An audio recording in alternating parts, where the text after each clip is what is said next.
Descubrí pasaportes falsos de mi esposa en un cajón secreto y ahora estoy convencido de que ella me está reemplazando por una versión mejor de mí mismo. Mi nombre es Julián.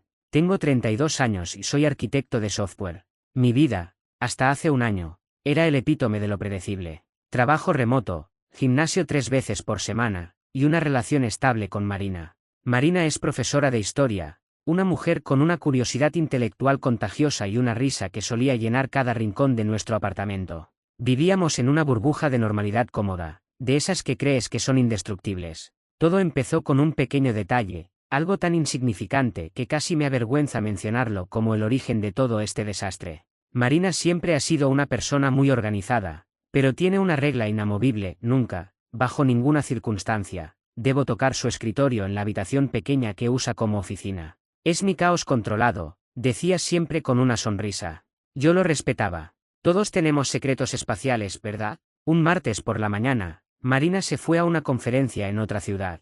Estaría fuera 3 días. Alrededor de las 11, recibí una llamada de su universidad. Necesitaban con urgencia un archivo que ella había guardado en un disco duro externo que, según ellos, se le había olvidado sobre su escritorio. Intenté llamarla, pero su teléfono estaba apagado, estaba en pleno vuelo. Pensé que no pasaría nada si entraba, buscaba el disco duro, enviaba el archivo y volvía a salir. Entré en su oficina. Era una habitación acogedora, llena de libros de historia antigua y mapas. El escritorio estaba, efectivamente, lleno de papeles. Empecé a mover algunas carpetas buscando el disco duro cuando mi mano rozó un doble fondo en el cajón lateral. Fue un accidente. El panel de madera cedió un poco, revelando un espacio oculto. En lugar de un disco duro, encontré una serie de pasaportes.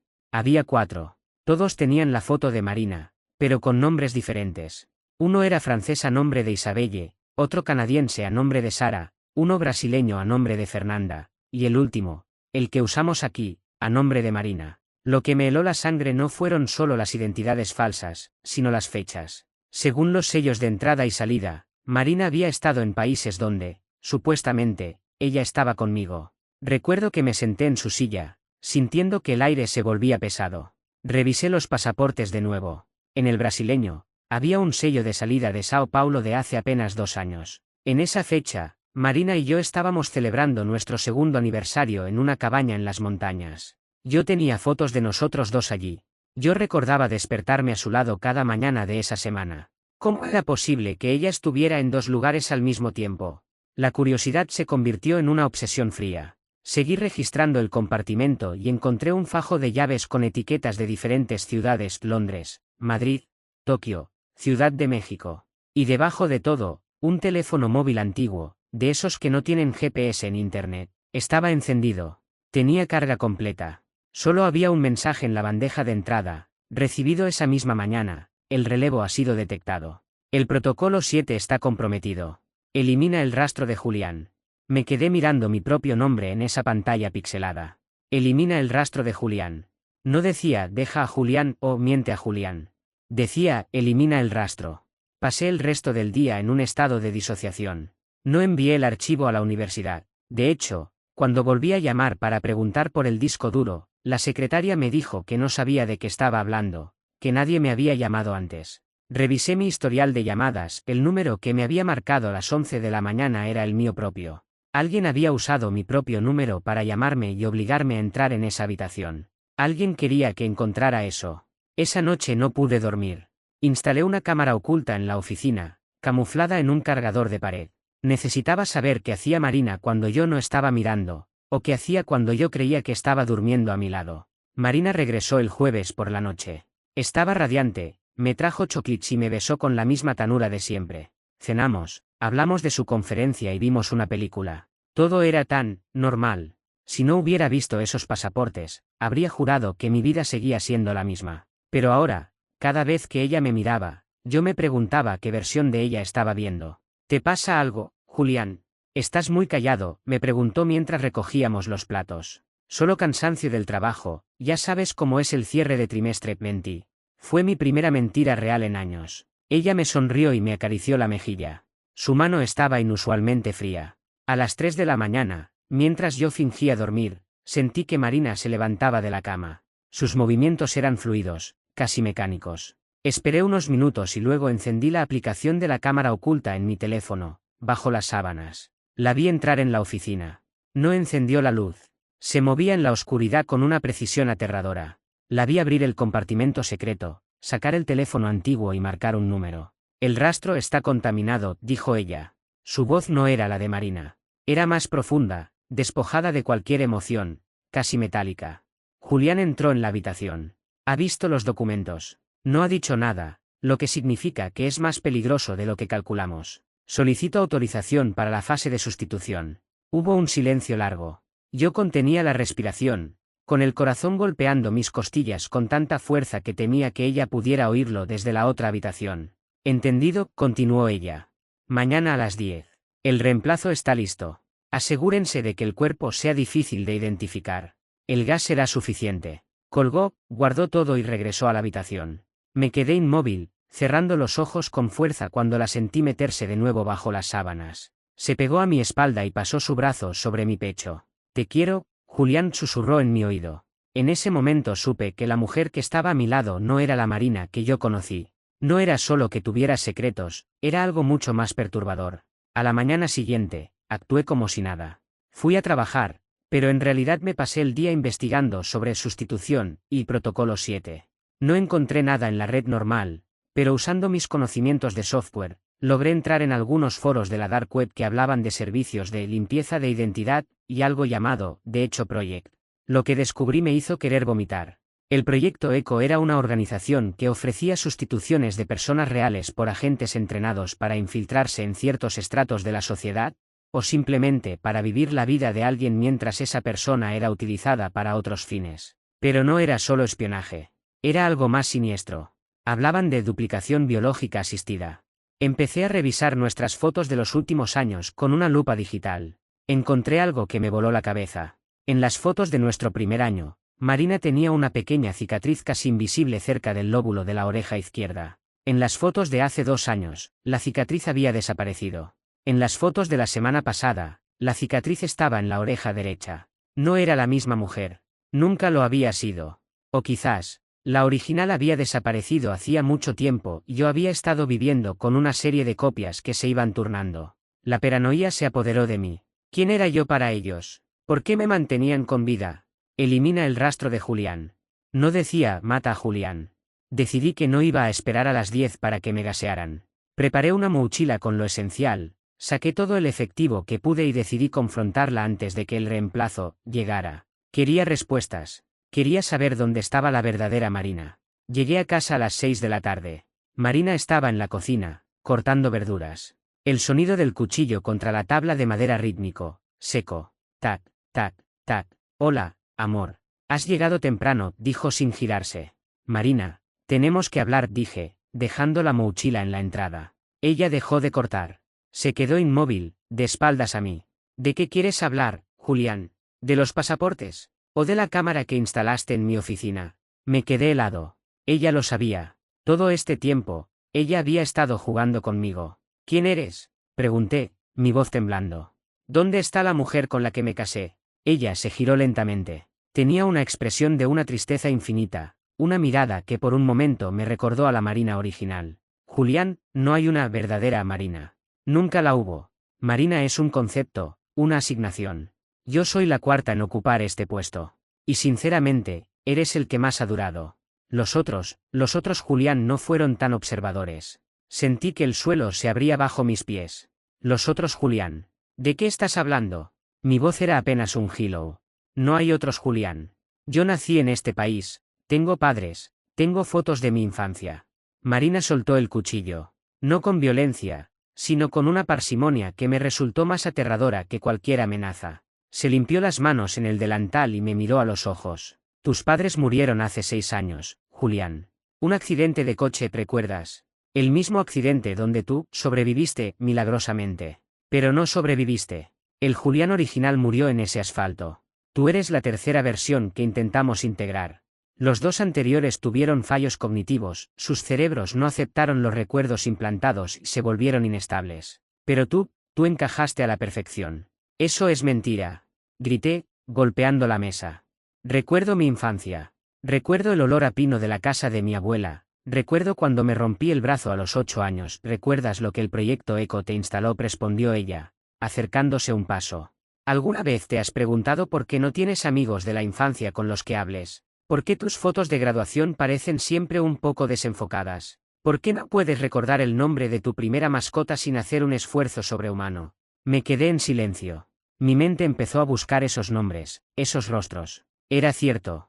Los recuerdos estaban ahí, pero eran como archivos comprimidos que se sentían ajenos al intentar abrirlos. Eran imágenes estáticas, no experiencias vividas. Eres un experimento de estabilidad social, Julián, continuó ella. Queríamos ver si una unidad de reemplazo podía vivir una vida ordinaria sin detectar su propia artificialidad. Y lo lograste durante 3 años. Pero la anomalía de esta mañana, esa llamada, no fue planeada por nosotros. Alguien externo quería que despertaras. Y ahora que has despertado, el modelo Julián ya no sirve. Eres consciente de tu naturaleza. ¿Y qué pasa ahora? Pregunté, retrocediendo hacia la puerta. Ahora viene el reemplazo, dijo ella, mirando el reloj de la cocina. Eran las 7:30. Un nuevo Julián, uno que no sospechará nada. Y yo seré sustituida por una nueva Marina. Empezaremos de cero. Una nueva pareja feliz en un apartamento limpio. Escuché un ruido en el pasillo. Pasos pesados. No era una sola persona. Eran varios hombres. Marina suspiró y sacó un pequeño dispositivo de su bolsillo. Lo siento, de verdad. Eres mi versión favorita. Me lancé hacia la ventana del salón. Vivíamos en un primer piso. No lo pensé. Rompí el cristal con el hombro y caí sobre el césped del jardín delantero. El dolor fue agudo, pero la adrenalina era más fuerte. Me levanté y corrí hacia el coche, pero antes de llegar, vi algo que me hizo detenerme en seco. En el asiento del conductor de mi propio coche, había un hombre. Tenía mi cara. Llevaba mi chaqueta favorita.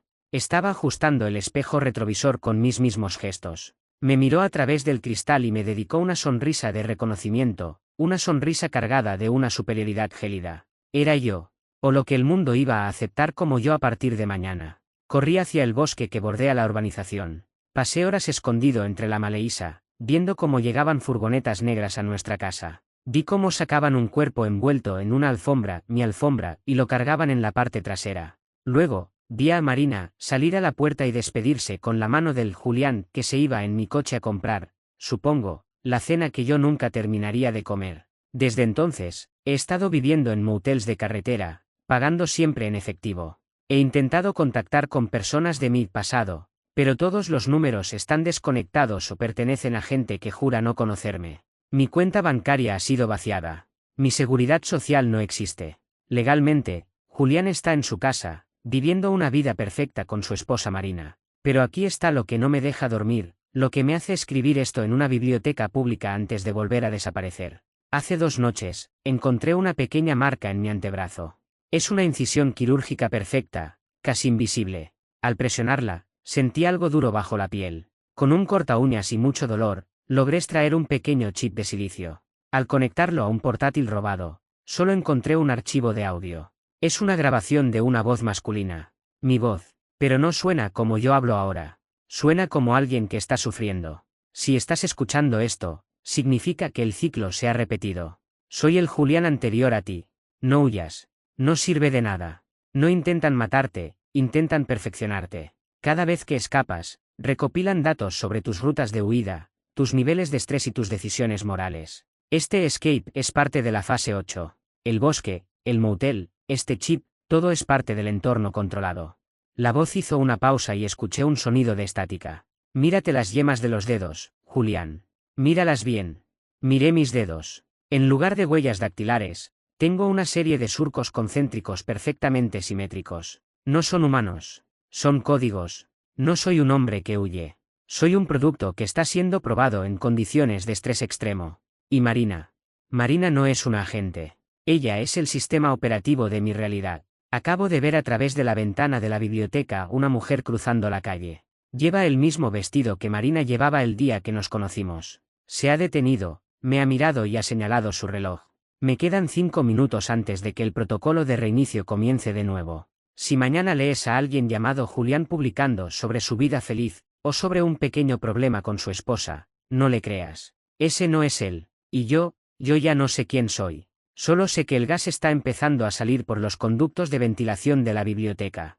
El gas tiene un olor dulzón, casi como a flores podridas. Es una esencia que mi cerebro reconoce, aunque no sé de dónde. Intento levantarme de la silla de la biblioteca, pero mis piernas se sienten como si fueran de plomo. A mi alrededor, la gente sigue leyendo, escribiendo o mirando sus pantallas como si nada estuviera pasando. ¿Acaso soy el único que puede olerlo? ¿O acaso ellos también son parte del decorado, extras en este simulacro diseñado para ver cuánto tardo en rendirme? La mujer del vestido de flores entra en el edificio. Camina hacia mí con una elegancia que me desgarra el alma. Al acercarse, veo que no es Marina. Tiene su rostro, sí, pero sus ojos son de un azul eléctrico, artificial. Se sienta frente a mí y cierra mi portátil con una suavidad insultante. Has llegado más lejos que el modelo anterior, Julián dice. Su voz es una copia exacta de la de mi esposa, pero sin el calor, sin la vibración de la vida. El chip en el brazo fue un toque interesante, ¿verdad? Lo instalamos para ver si tu curiosidad superaba a tu instinto de preservación. Ganaste. ¿Qué sois? Logro articular. Mi lengua se siente hinchada, pesada. Somos la solución al caos humano, responde ella, entrelazando sus dedos sobre la mesa. El mundo real está colapsando. La gente ya no sabe cómo ser feliz, cómo ser predecible, cómo mantener la estructura. El proyecto ECO no es una conspiración de espionaje, Julián. Es un servicio de mantenimiento. Sustituimos lo defectuoso por lo perfecto. Tú eras una unidad defectuosa que creía ser un hombre. Yo la amaba, un par de lágrimas calientes resbalan por mis mejillas. Sentías algoritmos de vinculación. Amabas un reflejo diseñado para estabilizar tu núcleo de datos. Pero ahora que has visto las costuras del traje, el tejido se deshace. No puedes volver a la ignorancia. Me obliga a mirar hacia la salida. Allí, junto a la puerta de cristal, está el otro Julián. El que vi en el coche. Me mira con una sonrisa de absoluta suficiencia. Saca un teléfono, mi teléfono, y escribe algo. Un segundo después, mi propio bolsillo vibra. Saco el terminal robado y veo la notificación, actualización de sistema completada. Es hora de volver a casa. ¿Qué vais a hacer conmigo? Pregunto, sintiendo que la oscuridad empieza a cerrarse sobre mi visión. Nada se desperdicia en el proyecto ECO, dice ella, levantándose. Tus recuerdos de esta huida, tu miedo, tu desesperación, todo eso es oro puro para la versión 5.0. Vamos a vaciarte, Julián. Vamos a extraer cada bit de esta angustia para que el próximo tú sepa exactamente qué no debe hacer. Serás el abono para una vida más perfecta. Siento unas manos fuertes sujetándome por los hombros. Dos hombres con uniformes de mantenimiento de la biblioteca me levantan. Nadie mira. Nadie grita. El mundo sigue girando mientras a mí me borran. Lo último que veo antes de perder el conocimiento es a la mujer inclinándose sobre mí, susurrándome al oído con la voz de la Marina que conocí el primer día. Gracias por tu servicio, Julián. El próximo lo hará mejor. Despierto. Estoy en mi cama. El sol entra por la ventana y el olor a café recién hecho inunda la habitación. Me siento increíblemente descansado, aunque tengo un ligero dolor punzante en el antebrazo izquierdo, como si me hubiera picado un insecto. Marina entra en la habitación con 2 tazas de café. Sonríe, y su risa llena el cuarto. Buenos días, dormilón. Has tenido una pesadilla, no dejabas de moverte, dice, sentándose en el borde de la cama. Pero ya pasó. Hoy es un gran día, ¿te recuerdas? Tenemos la cena con los vecinos. La miro y siento una hulida de amor tan fuerte que me duele el pecho. Ella es perfecta. Todo es perfecto. Pero, por un segundo, un milisegundo apenas, noto algo. En su oreja izquierda, hay una cicatriz diminuta que juraría que ayer no estaba allí. O quizás estaba en la derecha. Sacudo la cabeza. Debo de estar estresado por el trabajo. Marina me da un beso y el sabor de sus labios es exactamente como lo recordaba. O como me dijeron que debía recordarlo. Me levanto y voy al baño. Me mojo la cara con agua fría y me miro al espejo. Sonrío. Es una sonrisa de hombre feliz. Pero al lavarme las manos, me quedo mirando mis yemas por un instante de más. Los surcos son perfectos. Demasiado perfectos. Bajo a la cocina y veo un post-it en la nevera con mi propia letra, no entres en la oficina. Sonrío de nuevo. Marina tiene razón, su caos controlado es sagrado. Mientras bebo mi café, abro Reddit en el móvil. Veo un hilo de un tipo que dice que su mujer es un agente secreto y que lo están reemplazando. ¡Qué locura! La gente se inventa cada historia para llamar la atención. Le doy al downvote y sigo con mi vida perfecta. Pero, ¿por qué siento que alguien me está observando a través de la lente y de la cafetera? Y sobre todo, ¿por qué no puedo recordar cómo se llamaba mi perro cuando era niño?